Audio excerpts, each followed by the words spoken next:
Simple फंडा है, यही ऑपरेट यहां करना है। अब आते हैं इंपॉर्टेंट वाले फंडे पे, वो है आपके P0, P1, P2, P3 port, जो कि कितने हैं भैया 8 बिट 8 बिट 8 बिट 8 बिट। कितने बिट के हैं 8 बिट 8 बिट 8 बिट। टोटल कितना हुआ, ये टोटल कितना हो गया this is equal to nothing but 32।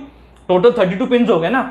और ये कितने हुए 1 2 3 4 5 6 7 8, 32 प्लस 8 40 पिंस। डन। चलो वीडियो खत्म करते हैं यहीं पे भैया, अपन जो है अगले वीडियो में मिलेंगे, है कि नहीं ऐसी बात नहीं है जी, और भी चीजें मानता हूं ये 40 पिंस हैं, these are the 40 pins, but इसमें और भी बहुत सारी ऐसे थोड़ा सा ना हम लोगों को थोड़ा डेप्थ में जाके जो है चीजों को ऑब्जर्व करना है, उसके लिए थोड़ा सा रुकिए, और भी वीडियो बचा है, और भी कहानी बची, वो आपको सुनानी है। चलो शुरुआत करते हैं। ठीक है भैया, ये 8 बिट के हैं।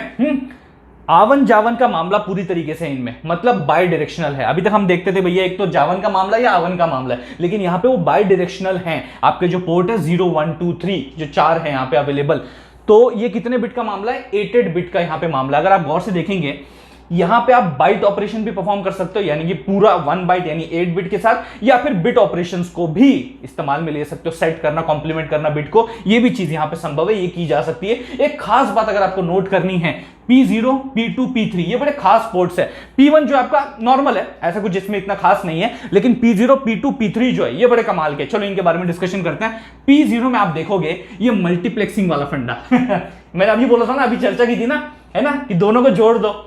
अब ऑब्वियसली बात है सेपरेट करना है, सेपरेट करके हमें समझना है कि सीट पे कौन बैठा है। सीट पे जो बैठा होगा अगर 1 तो भैया एड्रेस, 0 मतलब डेटा, ये तो हमने पहले ही देख लिया। तो ये मल्टीप्लेक्सिंग वाला फंडा आपको P0 में इंप्लीमेंट होते हुए देखने को मिल जाएगा। अब ये मल्टीप्लेक्सिंग का मामला जब मैंने आपके सामने रखा, आपको एक सवाल पड़ा होगा कि भैया ये जो एड्रेस था A0 से लेके A7 यानी कि lower byte of your address, ये तो भैया आपने संभाल लिया, मल्टीप्लेक्स कर दिया, ठीक है, ये आपने बता दिया, लेकिन बचा हुआ क्या है हायर बाइट बचा हुआ है, हायर 8 बिट बचे हुए हैं, वो कितने हैं, यानी कि मैं बात कर रहा हूं A8 से लेके A15 वाला मामला कितने है भैया।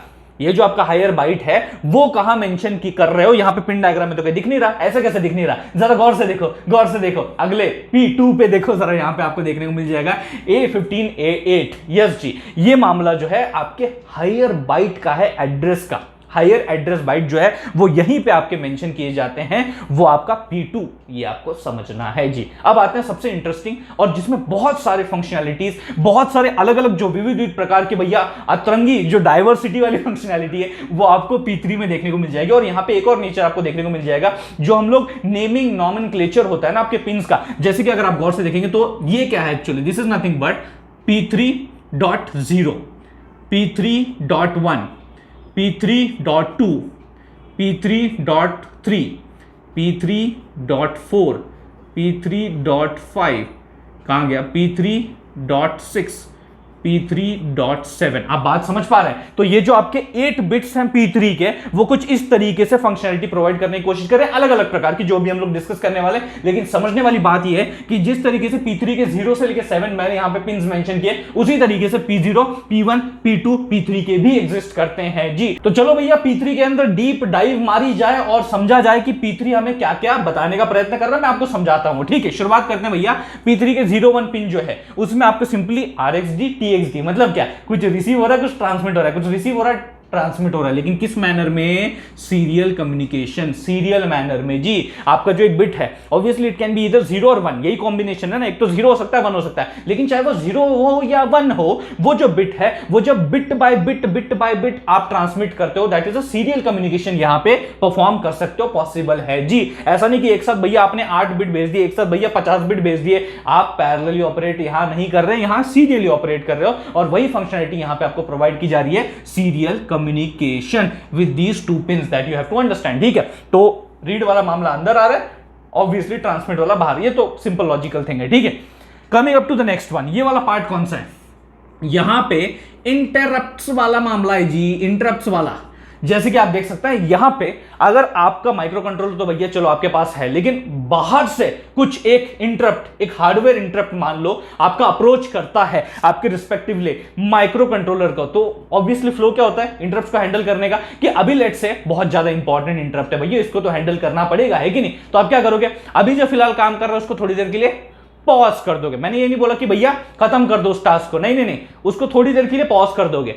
फिर आप क्या करते हो, जाते हो इंटरप्ट को हैंडल करते हो, यानी कि उसका पूरा सब रूटीन एग्जीक्यूट करते हो। एक बार इंटरप्ट अच्छी तरह हैंडल हो गया, आप वापस आते हो और जहां पॉज किया था वहीं से अपना काम रिज्यूम करते हो। सिंपल सी बात अगर मैं आपको बताऊं तो अभी आप ये वीडियो देख रहे हैं, सही बात है कि नहीं। अब अगर मान लो एक इंपॉर्टेंट भैया मैसेज नोटिफिकेशन एग्जाम के बारे में आपके व्हाट्सएप ग्रुप पे आ जाता है, तो आप क्या करोगे, ये वीडियो नहीं देखोगे, आप इसको पॉज कर दोगे, आप पहले उस नोटिफिकेशन पे जाओगे, पहला पूरा मैसेज पढ़ोगे, ओके, उसका अगर कुछ कमेंट वगैरह रिप्लाई देना होगा तो दोगे ग्रुप में, और फिर वापस से इस वीडियो पे आके, क्योंकि पढ़ाई तो करनी है ना यार, है कि नहीं, तो यहां पे वापस इस वीडियो में आके आप उसको वहीं से शुरू करोगे जहां पे पॉज किया था, यानी वहीं से रिज्यूम करोगे, प्ले करना जहां से आपने पॉज किया था, छोड़ा था। आप बात समझ पा रहे हो। तो यही इंटरप्ट वाला फंडा जो अपन इस्तेमाल में लेते हैं, और बाय डिफॉल्ट भैया, बाय डिफॉल्ट जो हाई प्रायोरिटी रहती है आपके INT 0 बार यानी कि इस इंटरप्ट की रहती है। तो भैया ये P3 2-3 से जुड़े हुए थे, अब P3 4-5 पे आते हैं जी, जो हमें टाइमर बताते हैं जी।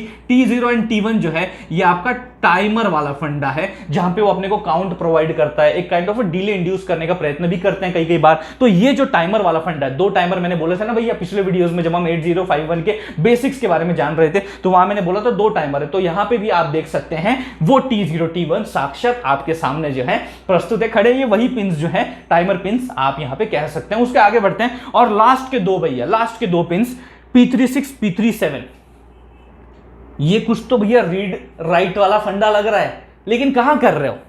अगर आपने गौर से देखा होगा यहां पे मैंने बोला था read to external ROM, read for the external ROM, सही बात है कि नहीं, लेकिन रैम के साथ ऐसा कुछ नहीं है। एक्सटर्नल रैम ऑब्वियसली होता है, ये हमने डिस्कस किया पूरा रैम में, है कि नहीं। एक्सटर्नल रैम कितना, 64 KB, सही बात है कि नहीं। अब मुझे उस रैम में भैया रीड राइट करने की परमिशन है कि मैं कर सकता हूं, रीड भी कर सकता हूं, राइट भी कर सकता हूं, कैसे करूंगा, जरा इधर देखो, जरा इधर देखो, बिल्कुल कर सकते हो जी। यहां पे समझ में आया। तो यहां पे आपके ये क्या है भैया, कंट्रोल सिग्नल्स एक तरीके से to operate on read write for the external RAM, ये चीज आपको यहां पे समझनी है। तो ये वो सारी भैया 40 पिंस थी जिनका मैंने बड़ी डिटेल्ड ब्यौरा आपके सामने रख दिया है, समझा दिया। होपफुली अगर आपको इस वीडियो के जरिए ये चीजें समझ में आ गई होंगी, अच्छी लगी होंगी, तो इस वीडियो को लाइक कर दीजिए, और उससे भी ज्यादा जरूरी यार जरूर इन वीडियो को जो है शेयर करते जाइए अपने सारे दोस्तों के साथ। एग्जाम काफी नजदीक है, उनकी भी मदद हो जाएगी, और आप भी भैया बड़ा भला काम कर देंगे मेरी मदद करके और उनकी भी मदद करके। सो दोस्तों, भला काम करने में झिझक नहीं चाहिए, जल्दी से कर दीजिएगा, ठीक है।